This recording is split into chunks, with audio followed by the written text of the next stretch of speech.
Mission 2022 के तहत सियासी दल लगातार कोशिशों में जुटे हैं। बीजेपी की जन आशीर्वाद यात्रा का चौथा दिन है। आज भी कई मंत्रियों की यात्रा का समापन हो जाएगा। गौरतलब है कि बीजेपी की यह यात्रा 16 अगस्त से शुरू हुई थी।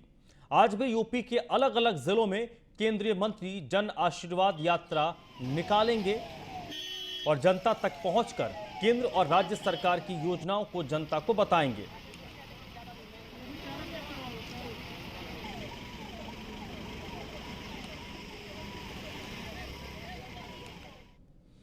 और चलिए आपको मैं ग्राफिक्स के जरिए बताते हैं कि कौन से मंत्री ने कहां से इस यात्रा की शुरुआत की थी। सबसे पहले बात करते हैं केंद्रीय मंत्री बीएल वर्मा की, जिन्होंने मथुरा से जन आशीर्वाद यात्रा की शुरुआत की थी और आज बदायूं में जन आशीर्वाद यात्रा का समापन होगा।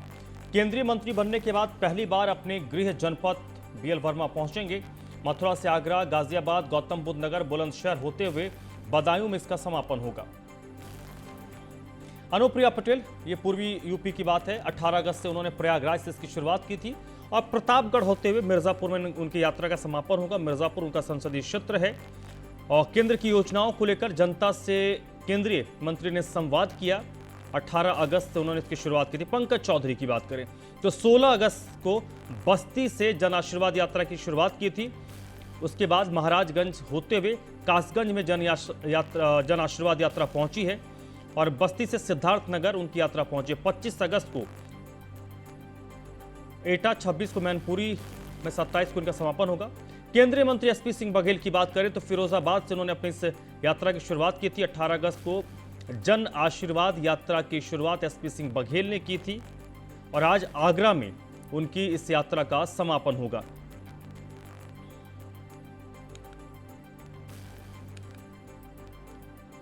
तो ये अलग अलग मंत्रियों की हम आपको बता रहे हैं कि किन्होंने कहां से कितने तारीख को जन आशीर्वाद यात्रा की शुरुआत की थी।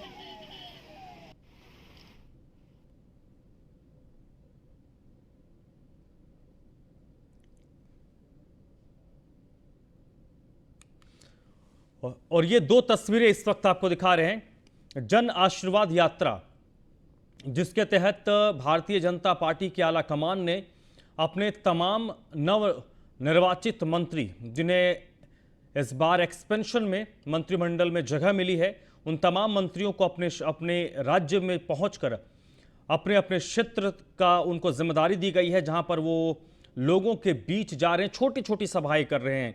और इस कार्यक्रम का नाम दिया गया है जन आशीर्वाद यात्रा और इस यात्रा के जरिए केंद्र सरकार की योजनाओं को आम लोगों तक पहुंचाया जा रहा है।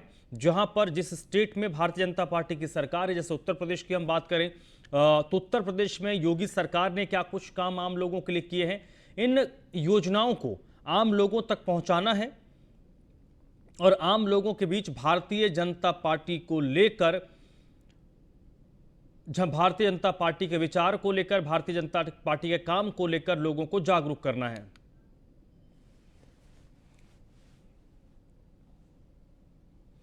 तो सीधे चलते हैं इस वक्त अयोध्या, जहां से राघवेंद्र शुक्ला मेरे साथ जुड़ रहे हैं इसी पर ज़्यादा जानकारी के साथ। राघवेंद्र, जन आशीर्वाद यात्रा की अगर हम बात करें तो उस पूरे क्षेत्र में अगर हम बात करें, वहां पर किस तरीके का रुझान आम लोगों में दिख रहा है और आज क्या कौन से मंत्री वहां पर होंगे और इस यात्रा के दौरान क्या कुछ लोगों की तरफ से भी रिएक्शन आ रहे हैं? क्योंकि नेता तो पहुंच रहे हैं, अपनी बात कह रहे हैं, लोगों के रिएक्शन को जानना बहुत जरूरी है। निश्चित तौर पर धर्मराज, देखिए जिस तरह से पूरे उत्तर प्रदेश में जो नए मंत्रिमंडल विस्तार हुआ था केंद्र सरकार की तरफ से, उसमें एक तरफ अभी 2 दिन पहले यहाँ पर केंद्रीय वित्त राज्य मंत्री पंकज चौधरी अयोध्या पहुंचे थे। उन्होंने यहाँ के साधु संतों से मुलाकात की थी, हनुमानगढ़ दर्शन किया था, रामलला का भी दर्शन किया था और उसके बाद पूरे लाव लश्कर के साथ वो यहाँ से गोरखपुर के लिए रवाना हुए थे। आज अजय मिश्रा टैनी जो केंद्रीय गृह राज्य मंत्री हैं, कुछ ही देर में यानी करीब 12 बजे के करीब वह अयोध्या पहुंचेंगे। वह भी यहाँ पर जो है उनका भी पूरा कार्यक्रम यहाँ के साधु संतों से आशीर्वाद लेना, मठ मंदिरों में जाकर के दर्शन करना, सरयू स्नान करना, ये पूरा कार्यक्रम उनका एक शेड्यूल। जिस तरह से भाजपा का हमेशा ही एक कार्यक्रम रहा है कि जब भी कोई भारतीय जनता पार्टी का कोई नेता पहुंचता है, चाहे वह सरकार में मंत्री हो या कोई पार्टी का कार्यकर्ता, सभी यहाँ के संत महंतों से मुलाकात करते हैं, यहाँ के लोगों से मुलाकात करते हैं। ठीक उसी तरह से यह भी एक कार्यक्रम है, लेकिन चूंकि पार्टी हाईकमान की तरफ से एक आशीर्वाद यात्रा, जन आशीर्वाद यात्रा का एक नाम दिया गया था, ऐसे में जहां जहां भी यात्रा गई है लोगों से संपर्क किया। और अयोध्या में आज अजय मिश्रा ट्राई जो केंद्रीय गृह राज्य मंत्री हैं, उनकी तरफ से पूरे कार्यक्रम, उनकी यात्रा का समापन किया जाएगा। तो कुल मिलाकर 2 बजे प्रेस वार्ता भी करेंगे, क्योंकि गृह राज्य पूरा विभाग मिला हुआ है, गृह विभाग मिला हुआ है। ऐसे में जिस तरह से अफगानिस्तान और तालिबान की तमाम सारी बातें चर्चा में आ रही है, हो सकता है कि वह पत्रकार वार्ता में अजय मिश्रा इन सारे बातों का भी जो है कुछ अपनी बात को रखें। ठीक है राघवेंद्र, आप मेरे साथ बनी रहिएगा। आकाश भी इस वक्त मेरे साथ जुड़ रहे हैं। आकाश मिर्जापुर से इस वक्त जुड़ रहे हैं। मिर्जापुर अनुप्रिया पटेल का संसदीय क्षेत्र है और अनुप्रिया पटेल की आज ये यात्रा पहुंचेगी मिर्जापुर, तो किस तरीके की तैयारी है? आकाश, अनुप्रिया पटेल संभवतः केंद्रीय मंत्रिमंडल में शामिल होने के बाद पहली बार ये पहुंच रही हैं मिर्जापुर, तो मिर्जापुर के लोगों में किस तरीके का रुझान, किस तरीके की तस्वीर आप देख पा रहे हैं जन आशीर्वाद यात्रा लेकर जब वो पहुंच रही हैं?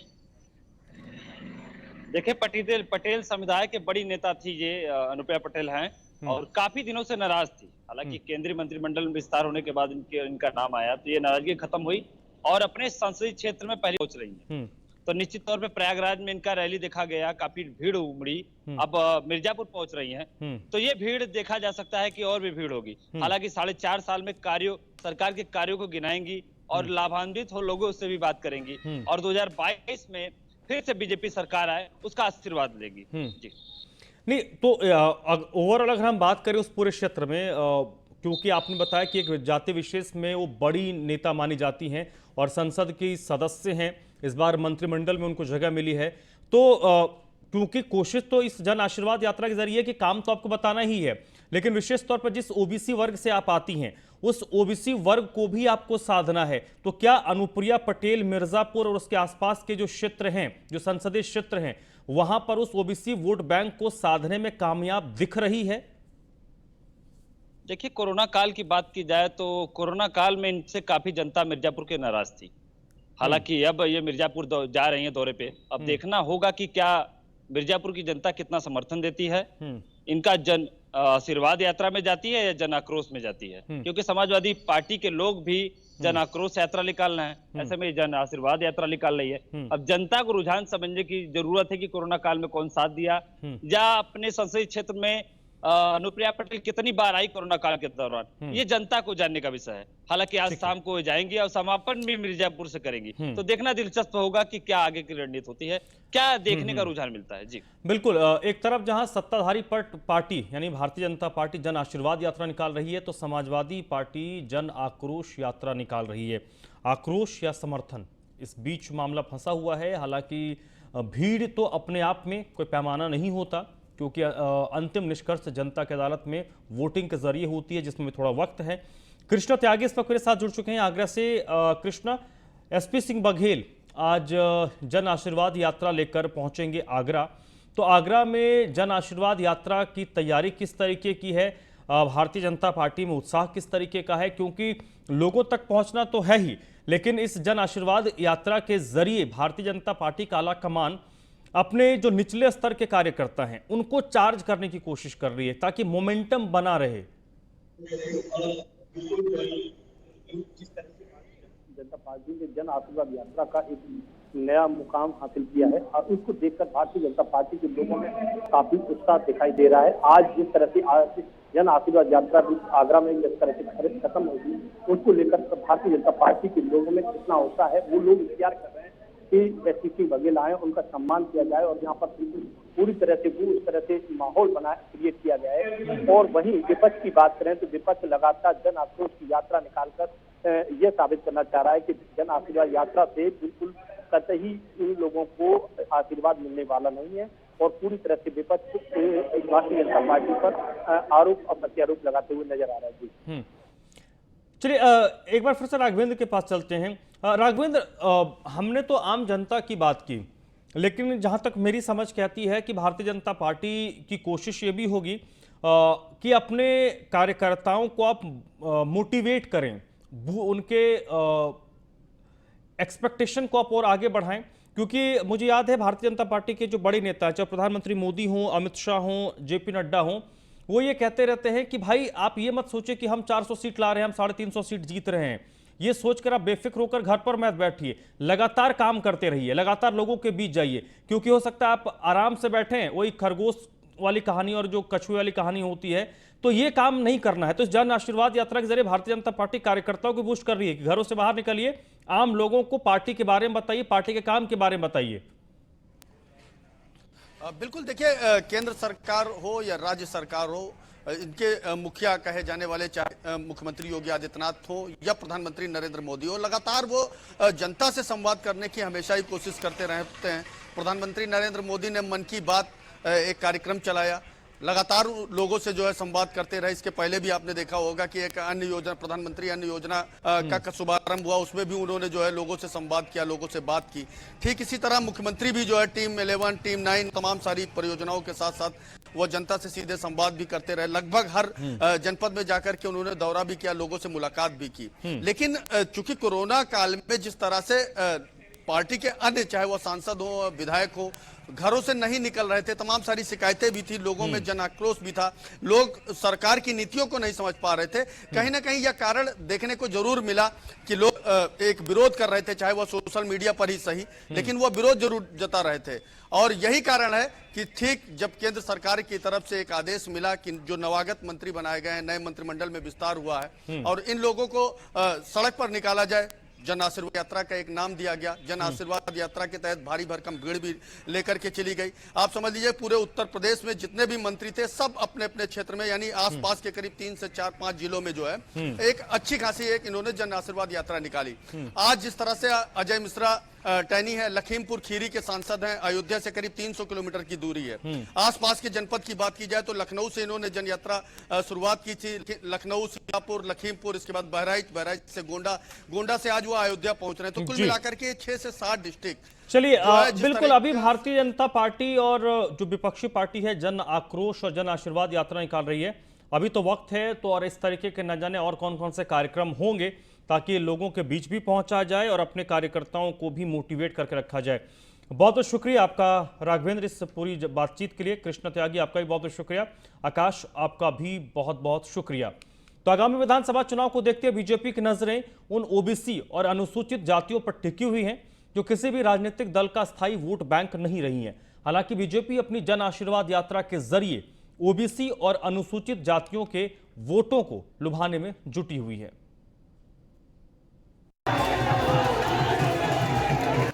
जन आशीर्वाद यात्रा में लोगों की भीड़ देखकर बीजेपी के नेता खासे उत्साहित नजर आ रहे हैं।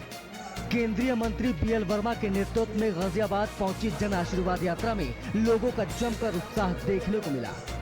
इस दौरान लोगों के उत्साह को देखते हुए बीएल वर्मा ने कहा कि भले ही संसद के अंदर विपक्षी दलों ने संसद को चलने में बाधा डाली हो, लेकिन जिस तरह से बीजेपी सरकार के आने के बाद विकास कार्य हुए हैं, इसे देखकर लगता है कि बीजेपी के द्वारा किए गए इन विकास कार्यों के मुद्दे पर लोगों का आशीर्वाद हमेशा बना रहेगा। संसद के प्रथम सत्र में परंपरा के अनुसार माननीय प्रधानमंत्री जी अपने मंत्रियों का परिचय कराने के लिए जब खड़े होते हैं तो सपा, बसपा, कांग्रेस जैसे विपक्षी दलों ने हू हल्ला शोरगुल मचा करके परिचय में बाधा पहुंचाने का काम किया, जिसको पूरे देश ने देखा। तब माननीय प्रधानमंत्री ने ये विचार किया कि सदन में बाधा परिचय में पहुंचाई जा सकती है, लेकिन जन आशीर्वाद यात्राओं के माध्यम से हमारे मंत्री जनता के बीच में जाएंगे। वहीं महाराजगंज के फरेंदा कस्बे में पहुंचे केंद्रीय मंत्री पंकज चौधरी का बीजेपी कार्यकर्ताओं ने जोरदार स्वागत किया। इस दौरान मंत्री पंकज चौधरी ने बीजेपी सरकार की उपलब्धियां गिनाते हुए कार्यकर्ताओं का उत्साहवर्धन किया। वहीं केंद्रीय मंत्री एसपी सिंह बघेल के नेतृत्व में फिरोजाबाद पहुंची जन आशीर्वाद यात्रा में बीजेपी कार्यकर्ताओं की भीड़ उमड़ पड़ी। 4 राज्यों की सबसे लंबी जन आशीर्वाद यात्रा लेकर चल रहे केंद्रीय मंत्री एसपी सिंह बघेल ने यात्रा के जरिए बीजेपी कार्यकर्ताओं का उत्साह बढ़ाने के साथ साथ बीजेपी सरकार में किए गए कार्यों की उपलब्धियां गिनाई। विपक्ष की वजह से ये जन आशीर्वाद यात्रा हो गई। मैं विपक्ष का धन्यवाद देना चाहूँगा। अगर लोकसभा में प्रधानमंत्री जी जब अपने मंत्रियों का परिचय करा रहे थे, वो एक लोकतांत्रिक परंपरा थी, अगर उस दिन करा लेने देते तो जन आदेश यात्रा वास्तव में नहीं निकलती। जब प्रधानमंत्री जी परिचय करा रहे थे, उन्होंने नहीं होने दिया, तो पार्टी ने निर्णय लिया है कि सीधे जनता के बीच में जाके अपना रूबरू होकर परिचय करेंगे और डेमोक्रेसी में ये एक अच्छा तरीका है। बहरहाल जन आशीर्वाद यात्रा के जरिए बीजेपी इस बार छोटी छोटी सभाओं के दम पर बड़ा निशाना साधने की कोशिश में जुटी हुई है। किसानों के लिए केंद्र और राज्य सरकारों की ओर से किए गए कामों के साथ साथ केंद्र सरकार की उपलब्धियों का जिक्र ये बताता है कि बीजेपी अपने इन जन आशीर्वाद यात्रा के जरिए लोगों को कैसे लुभाना चाहती है। Bureau report, news 1 India. विधानसभा के मॉनसून सत्र का आज तीसरा दिन है। आज विधानसभा में कल पेश हुए अनुपूरक बजट पर चर्चा होगी। बुधवार को सरकार की तरफ से विधानसभा में अनुपूरक बजट को टेबल किया गया था और आज विधानसभा में अनुपूरक बजट पर चर्चा होनी है। आज सदन की कार्रवाई में मुख्यमंत्री योगी आदित्यनाथ शामिल होंगे। सुबह 11 बजे विधानसभा पहुंचेंगे सीएम योगी। बुधवार को अनुपूरक बजट पेश किया गया था। 7,301.5 करोड़ का यह अनुपूरक बजट सरकार की तरफ से कल विधानसभा में टेबल किया गया और आज उस अनुपूरक बजट पर विधानसभा में चर्चा होगी।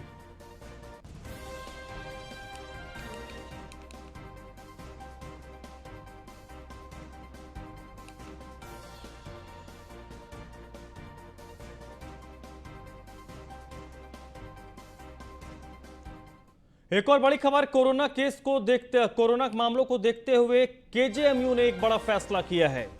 कम हो रहे कोरोना केस को देखते हुए केजेएमयू ने फैसला किया है कि अब केजेएमयू की सामान्य ओपीडी में अब मरीज देखे जाएंगे। रोजाना 200 मरीज सुपर स्पेशलिटी विभाग में और रोजाना 100 मरीजों को इलाज मिलेगा। इसके साथ साथ जो एक मरीजों को आरटीपीसीआर की नेगेटिव रिपोर्ट लाना मैंडेटरी था, उसे हटा दिया गया है। यानी कि इस फैसले को रूल बैक कर लिया गया है। अब कोई भी मरीज अगर केजीएमयू के ओपीडी में जाता है तो उनको आरटीपीसीआर की नेगेटिव रिपोर्ट लेकर जाना जरूरी नहीं होगा।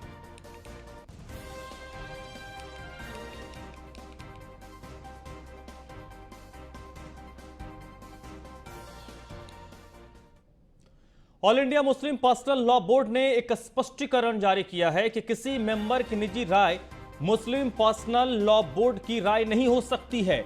आपको याद होगा कि एक दिन पहले all India Muslim personal law board के जो प्रवक्ता थे, उन्होंने तालिबान की शान में कसीदे गढ़े थे और अब all India Muslim personal law board की तरफ से इसको लेकर स्पष्टीकरण दिया गया है कि किसी व्यक्ति विशेष की राय all India Muslim personal law board की राय नहीं हो सकती है।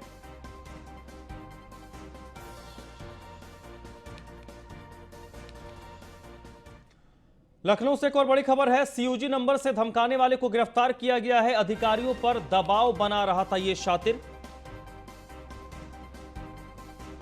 अधिकारियों को सीयूजी नंबर से फोन करके दबाव बना रहा था। पीडब्ल्यूडी के कार्य अधिकारी पर यह दबाव बना रहा था। सीतापुर का निवासी है कुंवर नीरज चौधरी और अब इसको गिरफ्तार किया गया है।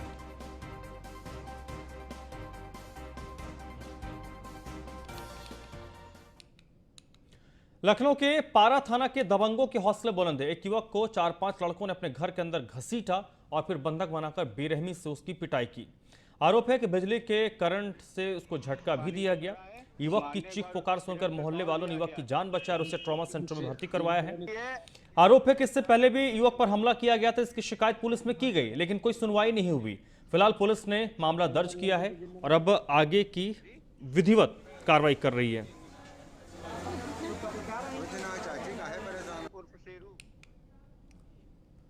प्रतापगढ़ में न्यूज़ 1 इंडिया की खबर का बड़ा असर हुआ है। लापता किशोर को पुलिस ने बरामद किया है। खबर दिखाने के बाद पुलिस हरकत में आई और 6 घंटे में ही पुलिस को युवक को बरामद किया गया है। ये बच्चा है जिसे 6 घंटे के अंदर ही पुलिस ने बरामद कर लिया। उन्नाव के गंगा घाट थाना क्षेत्र से इसकी बरामदगी हुई है। नगर कोतवाली क्षेत्र के राजगंगा नर्सिंग होम का यह मामला है।